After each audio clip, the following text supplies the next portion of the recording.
Assalamualaikum warahmatullahi wabarakatuh. Waalaikumsalam warahmatullahi wabarakatuh. Bagaimana kabar kalian hari ini? Sehat semuanya ya? Alhamdulillah Bu sehat. Alhamdulillahirrabbilalamin. Pertama-tama, Ibu sudah mengirimkan absensi berupa Google Form ke grup kelas kita. Silahkan diisi, batas pengisian sampai jam 12 nanti malam. Baik Bu. Selanjutnya, sebelum memulai pembelajaran kita hari ini, alangkah lebih baiknya kita berdoa terlebih dahulu agar pembelajaran kita hari ini dapat berjalan dengan baik dan lancar, serta ilmu yang kita peroleh dapat bermanfaat dan barokah. Al-Fatihah.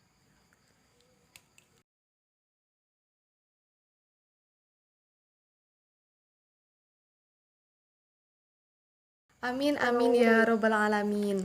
Sebelum memasuki materi baru, alangkah lebih baiknya kita mereview materi pertemuan kemarin ya. Ada yang masih ingat minggu kemarin kita membahas tentang apa? Saya Bu. Ya, Anita? Kemarin itu kita membahas mengenai kisah keteladanan Nabi Musa alaihissalam. Ya, benar sekali. Terima kasih ya. Nabi Musa alaihissalam merupakan seorang nabi yang terlahir pada zaman pemerintahan Raja Fir'aun yang terkenal akan kezolimannya. Nabi Musa sendiri memiliki beberapa mukjizat. Yang pertama, yakni ia memiliki fisik yang kuat. Yang kedua, tongkat yang dapat berubah menjadi ular dan membelah lautan. Yang ketiga, tangan yang bersinar. Dan yang terakhir, yakni kitab Taurat sebagai misi dakwah beliau dalam menyebarkan ajaran tauhid. Sifat Nabi Musa yang dapat kita teladani yakni pemberani dalam menyampaikan kebenaran, taat kepada Allah, ketekunan dalam belajar, suka membela yang lemah, dan sabar dalam berdakwah. Kemudian, untuk materi hari ini, kita akan bahas mengenai keteladanan Rasul Ulul Azmi dan keistimewaannya. Apa sih manfaat kita belajar mengenai keteladanan Rasul Ulul Azmi ini? Yakni manfaatnya kita dapat meneladani atau mencontoh sikap-sikap terpuji Rasul Ulul Azmi, seperti kita akan menjadi lebih sabar dan tabah ketika menghadapi cobaan kehidupan kita. Kita juga dapat menjadi seorang yang pantang menyerah dan tidak mudah putus asa. Selain itu, kita juga akan lebih ikhlas menerima takdir yang diberikan kepada Allah. Selanjutnya, tujuan mempelajari materi yakni mengenai tujuan pembelajaran hari ini. Yang pertama, agar anak-anak dapat menjelaskan pengertian Rasul Ulul Azmi dengan lancar. Yang kedua, karena anak-anak juga dapat menyebutkan sifat utama dan keteguhan Rasul Ulul Azmi. Yang ketiga, agar anak-anak menunjukkan contoh perilaku meneladani sifat utama dan keteguhan Rasul Ulul Azmi. Dan yang terakhir, agar kalian dapat menyimpulkan kisah keteladanan Rasul Ulul Azmi dengan baik dan benar. Allah mengangkat dan mengutus orang-orang yang terpilih di antara banyaknya manusia di dunia ini. Ada yang menjadi nabi dan rasul. Ada yang tahu perbedaan nabi dan rasul itu apa? Oke, nabi yakni seseorang yang menerima wahyu dari Allah Subhanahu wa taala, tetapi dia tidak wajib untuk menyampaikan atau mensyariatkan ajaran itu kepada umatnya. Berbeda dengan rasul. Rasul ialah seseorang yang menerima wahyu dari Allah dengan kewajiban untuk menyampaikan atau mendakwahkan ajaran tersebut kepada umatnya. Ada yang tahu ada berapa rasul-rasul Allah yang wajib kita imani? Ada 25 Bu. Ya, benar sekali Anita, ada 25. Di antara ke-25 rasul itu ada yang mendapatkan gelar istimewa Ulul Azmi. Karena apa? Karena ketabahan, kesabaran, dan perjuangannya yang luar biasa, melebihi kemampuan manusia biasa. Sebelum kita membahas lebih dalam mengenai keteladanan Rasul Ulul Azmi, Ibu sajikan gambar berikut. Nah, ada gambar 1 dan gambar 2. Gambar 1, siapakah Nabi yang membuat kapal tersebut? Nabi Nuh Bu. Ya, benar sekali. Gambar kedua, makam Nabi siapakah di atas? Nabi Muhammad SAW. Ya, benar sekali Anita. Terima kasih ya. Dua gambar tersebut merupakan salah dua dari 5 Rasul Ulul Azmi yang akan kita bahas pada hari ini. Kita akan masuk ke pembahasan pengertian Rasul Ulul Azmi. Kata Ulul Azmi berasal dari bahasa Arab, yaitu ulul yang artinya orang yang memiliki, dan azmi yang artinya cita-cita yang mantap. Jadi Ulul Azmi artinya orang-orang yang mempunyai kemauan kuat dan teguh. Sedangkan secara istilah, Ulul Azmi berarti Rasul-Rasul pilihan atau Nabi yang memiliki keteguhan hati, lapang dada dan sabar dalam menghadapi kaumnya yang menentang dirinya dan tidak mau menerima ajaran yang disampaikannya. Di antara kalian ada yang tahu berapa Rasul Ulul Azmi? Ibu sudah menyinggungnya di awal tadi. Rasul Ulul Azmi ada 5. Kita bisa menyingkatnya menjadi NIMIM agar mudah diingat. N berarti Nabi Nuh, I Nabi Ibrahim, M Nabi Musa alaihissalam, I Nabi Isa alaihissalam, dan M Nabi Muhammad SAW. Pembahasan selanjutnya yakni mengenai sifat utama dan keteguhan Rasul Ulul Azmi.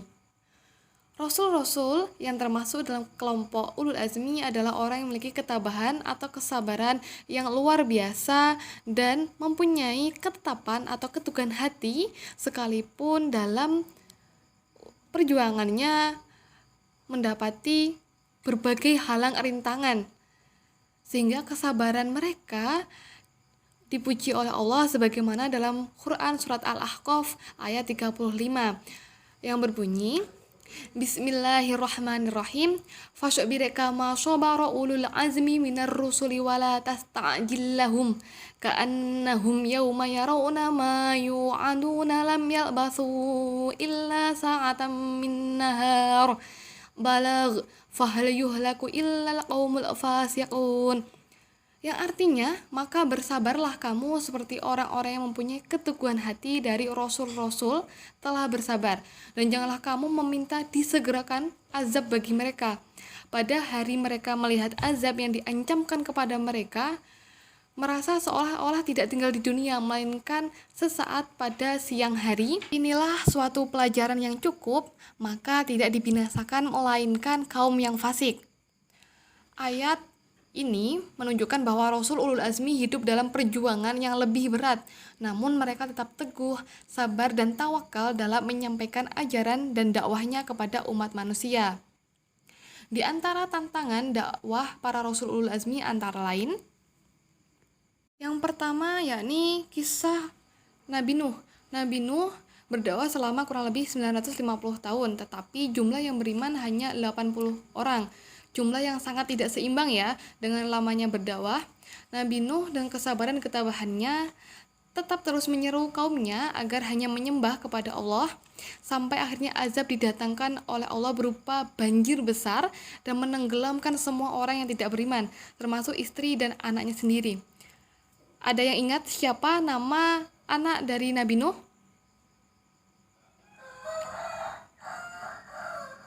Lupa Bu, ya ampun. Oke, Ibu ingatkan ya, nama dari anak Nabi Nuh adalah Kan'an. Oh iya, Kan'an. Selanjutnya yakni kisah Nabi Ibrahim. Semenjak kecil Nabi Ibrahim senang sekali berdebat tentang keberadaan Tuhan, baik kepada orang tuanya maupun kepada kaumnya. Kemudian setelah remaja, dengan keberaniannya ia menghancurkan berhala atau patung-patung sesembahan kaumnya. Yang berakhir, Nabi Ibrahim dibakar dalam api yang sangat besar oleh Raja Namrud yang berkuasa pada saat itu.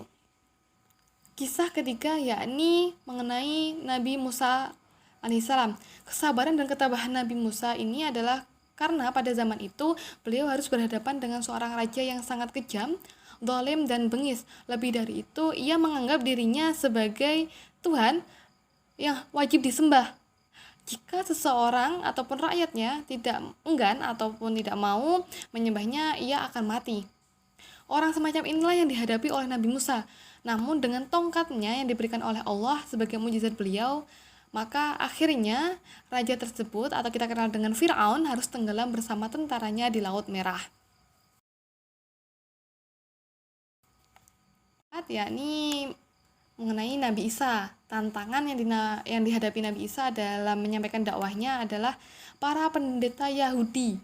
Kaum Yahudi ini selalu menyulut api keangkuhan dan kesombongan, bahkan mendustakan ajaran beliau. Kendati pun Nabi Isa telah diberikan oleh Allah mukjizat untuk membuktikan kebenaran kenabian Nabi Isa, namun orang-orang Yahudi itu sulit percaya. Bahkan mereka tetap membuat permusuhan hingga berujung pada fitnah. Maka dengan fitnah inilah Nabi Isa kemudian dibunuh dan disalib. Namun sebenarnya yang dibunuh dan disalib itu bukanlah Nabi Isa, melainkan Yahuza al-Ashkariyuti atau kita kenal Yudas Iskariot yang diserupakan oleh Allah dengan Nabi Isa. Kisah Rasul Ulul Azmi yang terakhir yakni Nabi Muhammad SAW. Semua sudah pada tahu ya. Pada awal dakwahnya hanya sedikit sekali yang masuk Islam. Di samping Khadijah, diantaranya adalah Ali bin Abi Thalib dan disusul oleh Zaid bin Harithah, bekas budak Nabi sendiri yang telah dimerdekakan. Kemudian sahabat-sahabat lainnya mulai masuk ke dalam Islam atau lebih kita kenal dengan as-sabiqunal awwalun. Nabi Muhammad adalah nabi yang mempunyai kesabaran yang luar biasa. Misalnya ya, ia memaafkan penduduk Taif yang melemparinya dengan batu, kotoran manusia, dan unta. Ia juga memaafkan Suraqah bin Malik yang berniat membunuhnya. Setelah mengalami rintangan hambatan, akhirnya Nabi Muhammad berhasil membangun peradaban Islam di kota Madinah. Kemudian Nabi Muhammad membebaskan Makkah dari orang-orang kafir tanpa adanya pertarungan sama sekali. Peristiwa ini disebut dengan Fathu Makkah atau kemenangan atas kota Makkah. Pembahasan selanjutnya yakni hikmah keteladanan Rasul Ulul Azmi. Apa saja sih pelajaran yang dapat kita ambil? Yakni yang pertama, bertambah iman kepada Allah dengan mengetahui bahwa Rasul itu benar-benar manusia pilihannya. Kedua, sabar dan tabah dalam melaksanakan perintah Allah dan Rasulnya serta menjauhi segala larangannya. Ketiga, bersyukur kepada Allah atas segala nikmat yang diberikannya. Keempat, ikhlas menerima segala ujian dan cobaan yang kita alami. Kelima, mempercayai tugas-tugas yang dibawanya untuk disampaikan kepada umatnya. Keenam, lebih mencintai, menghormati, dan mengagungkan Rasul atas perjuangannya dalam menyampaikan agama Allah kepada umatnya. Yang ketujuh, memperoleh teladan yang baik untuk menjalani hidup. Dan yang terakhir adalah akan selamat di dunia dan di akhirat dengan bimbingan yang diberikan oleh Rasul-Rasul Allah.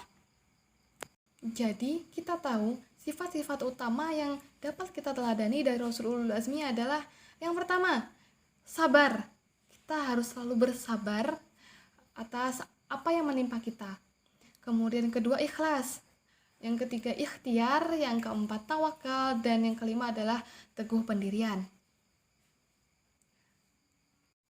Oke, sekian materi yang dapat Ibu jelaskan. Dari sini, ada yang belum mengerti? Atau yang perlu ditanyakan? Atau sudah mengerti semua atau malah bingung? Oke, jika tidak ada yang menjawab, berarti Ibu anggap kalian sudah paham betul dengan materi hari ini. Jika kalian masih ada yang pertanyaan mengganjal ataupun belum paham, silakan nanti kalian drop pertanyaan kalian atau pendapat kalian di grup kelas. Kemudian kita simpulkan materi hari ini bersama-sama. Apa yang kita bahas pada hari ini? Azmi. Ya, benar sekali. Keteladanan kisah Ulul Azmi dan keistimewaannya. Kemudian, siapakah Ulul Azmi itu? Ulul Azmi itu merupakan gelar yang diberikan kepada Rasul-Rasul pilihan yang memiliki keteguhan hati, kesabaran, dan kesabaran yang luar biasa dalam menjalankan tugasnya. Baik sekali, bagus sekali Anita. Kemudian, ada berapakah Rasul Ulul Azmi? Ada 5 ya, coba disebutkan. Ada 5, yang pertama itu Nabi Musa, Ya. Kemudian, kemudian Nabi Ibrahim, ya, Nabi Isa, iya. Nabi Nuh, sama Nabi Muhammad. Benar sekali. Bagus sekali Anita. Kemudian yang terakhir, sifat-sifat utama yang dapat kita teladani dari para Rasul Ulul Azmi. Sabar, ikhlas, ikhtiar, wakal, sama tekun pendirian. Bagus sekali. Terima kasih banyak ya. Jadi kalian benar-benar mencermati dan menyimak penjelasan dari Ibu dengan baik sekali. Lebih memahami mengenai keteladanan kisah Rasul Ulul Azmi, Ibu ada sedikit oleh-oleh buat kalian. Sedikit aja. Yakni pilihlah salah satu dari Rasul Ulul Azmi. Terserah kalian mau milih yang mana, kemudian carilah apa saja yang mereka alami selama menjalankan dakwah dan menyampaikan ajarannya, mulai dari keadaan kaumnya pada saat itu, rintangan apa aja yang dihadapi, kemudian cara mereka, cara Rasul-Rasul Ulul Azmi ini dalam mengatasi masalah tersebut selama mereka berdakwah. Tugas ini dapat kalian tulis tangan atau ketik. Kalau tulis tangan nanti foto jadikan PDF, kalau diketik juga dijadikan PDF. Kirimkan di grup mata pelajaran akidah akhlak ya. Jangan lupa lengkapi dengan identitas. Batas pengumpulan tugas minggu depan. Selamat mengerjakan ya. Demikian yang dapat Ibu sampaikan pada hari ini. Terima kasih atas perhatiannya. Semoga ilmu kita hari ini dapat bermanfaat. Amin, amin ya rabbal alamin. Terima kasih. Billahi taufiq wal hidayah, waridha wal inayah. Assalamualaikum warahmatullahi wabarakatuh. Waalaikumsalam warahmatullahi wabarakatuh. Terima kasih Bu atas penjelasannya hari ini. Ya, sama-sama. Jangan lupa tugasnya ya. Ya Bu, siap.